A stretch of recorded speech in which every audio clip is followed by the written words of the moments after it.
वाटतं की कदाचित महिनाभरात मराठी माणूस भारताचा पंतप्रधान होईल. कराडला बोललो मी, अनेकांचे फोन आले, विचारले याचा अर्थ काय, कसं काय. कोण म्हटलं की तुम्ही होणार का, कारण कोणाला त्याची पार्श्वभूमी माहीत नव्हती. तर मराठी माणूस पंतप्रधान व्हायचा झालं तर आत्ता बसला माणूस त्याला बाजूला गेला पाहिजे. म्हणून आधी मी अधोरेखित केलं की नाव न घेता बहुतेक बदल घडण्याची शक्यता मला दिसते. आणि जर बदल घडला तर काँग्रेसचा काही पंतप्रधान होणार नाही, कारण आमच्याकडे बहुमत. तर मग होणार हीच लोक, पण त्यांचा पण कोणताही दुसरा माणूस कदाचित मराठी माणूस येईल असा माझा संदेश. आजच्या एका आगळ्या वेगळ्या कार्यक्रमाचे प्रणेते, ज्यांच्यामुळं आज आपण या ठिकाणी इथे जमलेलो आहोत, ज्यांचा अद्भुत जीवन प्रवास महाराष्ट्रातल्या किंवा देशातल्या प्रत्येक माणसानं वाचला पाहिजे अशा एका व्यक्तीच्या जीवन चरित्राच्या प्रकाशनाकरता आपण इथे जमलेलो आहोत. मानवभाऊ कांबळे हे कराडचे, त्यांचा जन्म ओगलेवाडीला झाला. ओगलेवाडी म्हणजे कराड रेल्वे स्टेशन हे ओगलेवाडीमध्ये आहे. जेव्हा सुभाष वारी सरांनी मला विनंती केली, फोनवरच बोलले, फोनवरच मान्यता दिली, नक्की मी या कार्यक्रमाला येईन. फक्त आता काही पक्षाच्या जबाबदाऱ्या असतात, काही एकदम अचानक काही तारखा ठरतात, ते झालं नाही तर मी नक्की येईन. मला इथं येता आलं आणि या कार्यक्रमाकरता विश्वंभरजी चौधरी आहेत, असीमभाऊ सरोदे आहेत, इथले आपले नितीनजी पवार, मुंडेताई, प्रदीप पवार, मारुतीराव भापकर, त्यावर आमचे काँग्रेस पक्षाचे नेते डॉक्टर कैलाश कदम, अनेक मान्यवर या ठिकाणी आहेत. अनेकांचा माझा परिचय आहे, काहींचा नाही आज झाला. आणि या कार्यक्रमाला उपस्थित आपण सगळे मानवभावांच्यावर प्रेम करणारे बंधू भगिनी आणि मित्रांनो, खरंच अगदी मला ही कहाणी माहीत नव्हती.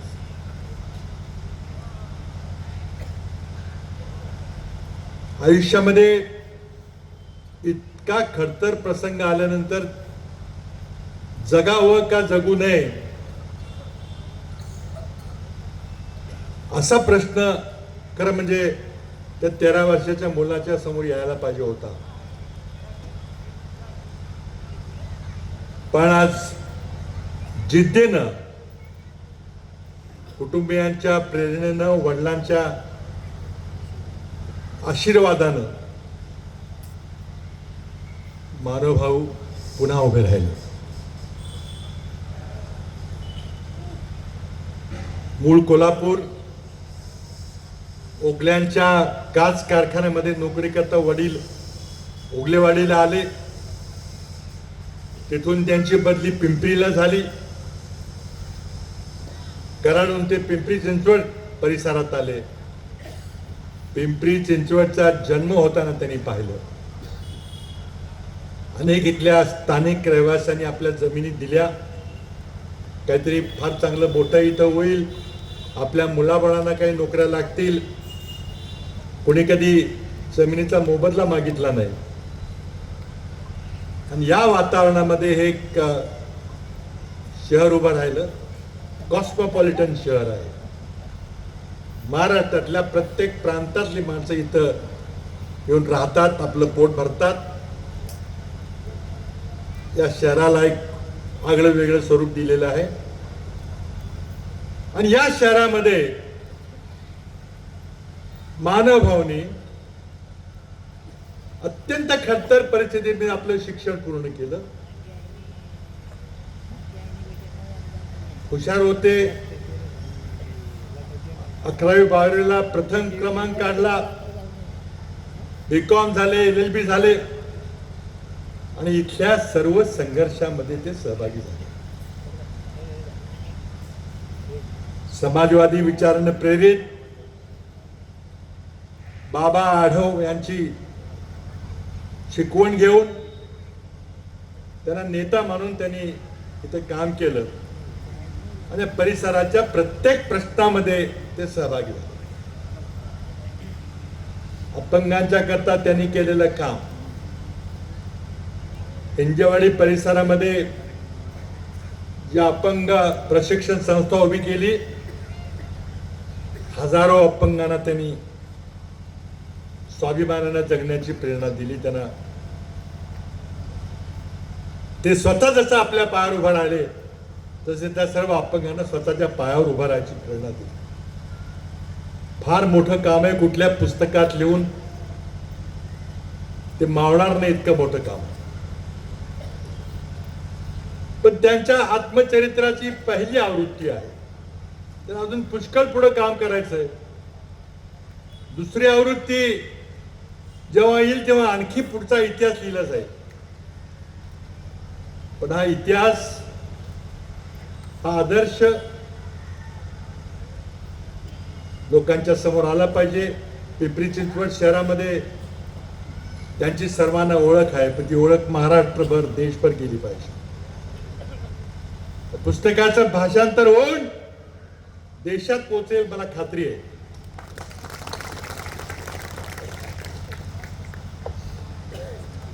म्हणून आज मानवभावांचा सत्कार सन्मान करताना मला खूप या ठिकाणी आनंद होतो. अनेक पुस्तक प्रकाशन सोहळ्याला जावं लागतं, त्यामध्ये औपचारिकता असते. पण आज या ठिकाणी खरंच एक जिव्हाळा निर्माण झाला. कराडच्या मातीमध्ये जन्मलेला एक मुलगा जिद्दीने उभा राहतो. अशक्यप्राय कोणाला खरं वाटलं नसतं, 13 वर्षाच्या वयामध्ये एक भीषण अपघात होऊन तिथून पुढे उभं राहून शिक्षण पूर्ण करून एक विचार समाजापुढे ठेवून संघर्ष करणारी व्यक्तिमत्व, खरं म्हणजे महाराष्ट्रात मानवभावांच्या कामाची ओळख झाली पाहिजे. आज जी मूल्य आपण जपायचा प्रयत्न करतोय, संविधान, त्या संविधानानं आपल्या देशामध्ये एक समानतेचं वातावरण निर्माण केलं. शोषित, वंचित, दलितांना एक आवाज दिला.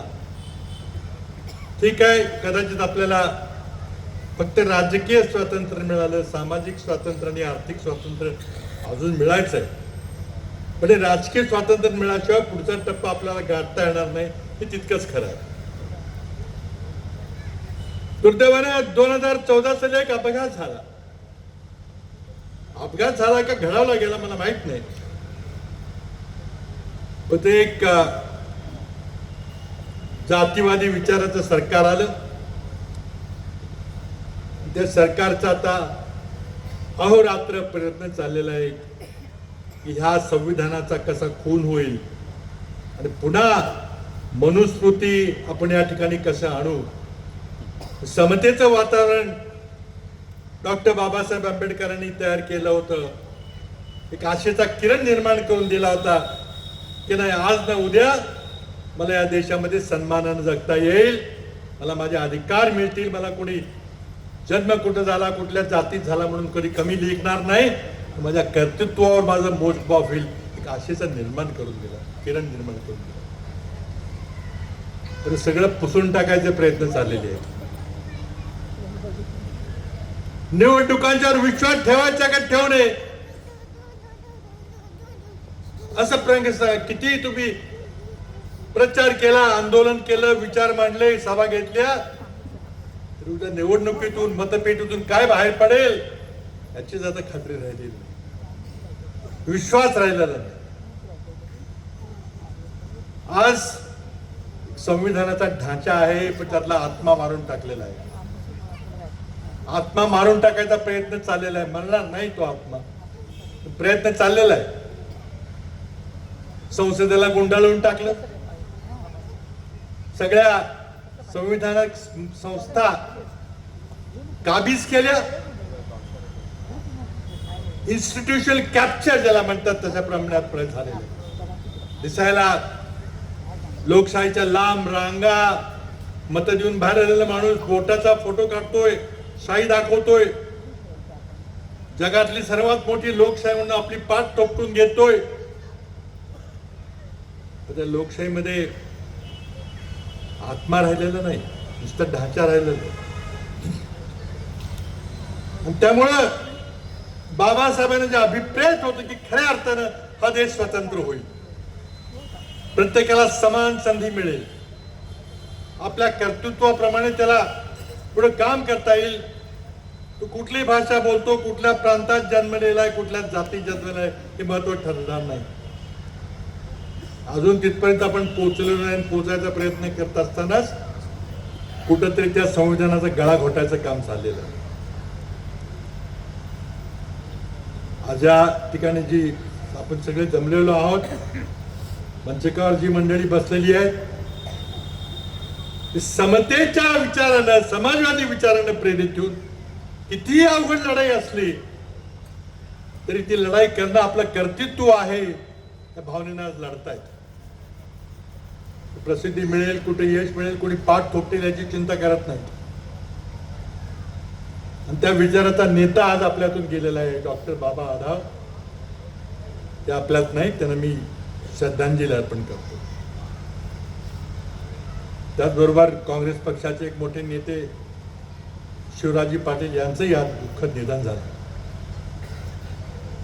माझ्या राजकीय जडणघडणीमध्ये शिवराज पाटील साहेबांचा मोठा वाटा आहे. किंवा मी जेव्हा पहिल्यांदा खासदार म्हणून दिल्लीत गेलो 1991 साली, तेव्हा ते संसदेचे अध्यक्ष होते. अगदी पहिल्या दिवशी त्यांनी मला आपल्या चेंबरमध्ये बोलावलं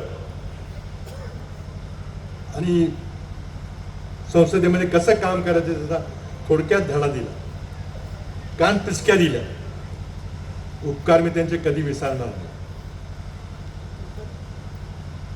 अशा वातावरणामध्ये आज जेव्हा इतकी माणसं एका पुस्तक प्रकाशनाच्या कार्यक्रमाला उपस्थित राहतात, पुन्हा थोडंसं आशा निर्माण होते की नाही, सगळं काही संपलेलं नाही, देयर इज स्टील होप. आशा आहे आपण ही लढाई जिंकू शकू. उद्या काय काय घडेल मला माहित नाही. जगात बरंच काही चाललेलं आहे. मध्यंतरी मी एक छोटासा ट्विट केला, खूप गाजला. मी म्हटलं की कदाचित महिनाभरात मराठी माणूस भारताचा पंतप्रधान होईल. करारला बोललो मी. अनेकांचे फोन आले, विचारले याचा अर्थ काय, कसं काय. कोण म्हटलं की तुम्ही होणार का, कारण कोणाला माझी पार्श्वभूमी माहीत नव्हती. आता मराठी माणूस पंतप्रधान व्हायचा झालं तर आत्ता बसला माणूस त्याला बाजूला गेलं पाहिजे. पण आधी मी अधोरेखित केलं की नाव न घेता बहुतेक बदल घडण्याची शक्यता मला दिसते. आणि जर बदल घडला तर काँग्रेसचा काही पंतप्रधान होणार नाही, कारण आमच्याकडे बहुमत नाही.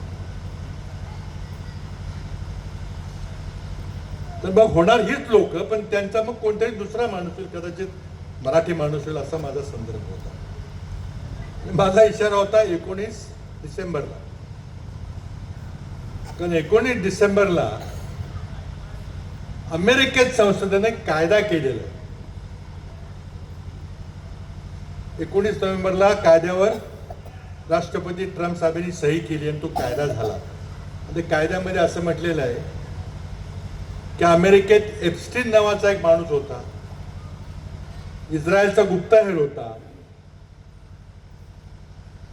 त्यानं जो धुमाकूळ घातलेला आहे अमेरिकेमध्ये,